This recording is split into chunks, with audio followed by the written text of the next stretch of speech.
హైదరాబాద్కి ఇంచుమించుగా 80 కిలోమీటర్ల దూరంలో ఉన్నటువంటి టెంపుల్ ఏడుపాయల శ్రీ వనదుర్గ భవానీమాత టెంపుల్. ఇది మెదక్కి దగ్గరలో ఉంది.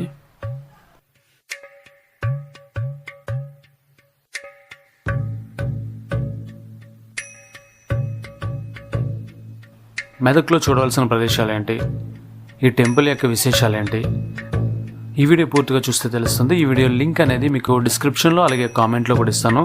మీరు కనుక ఏడుపాయల వనదుర్గ భవానీమాత టెంపుల్ని విజిట్ చేయాలనుకుంటే విజిట్ చేసే ముందు ఈ వీడియో చూస్తే మీకు చాలా హెల్ప్ అవుతుంది. మీ ట్రిప్ చాలా కంఫర్ట్గా ఉంటుందని నేను అనుకుంటున్నాను.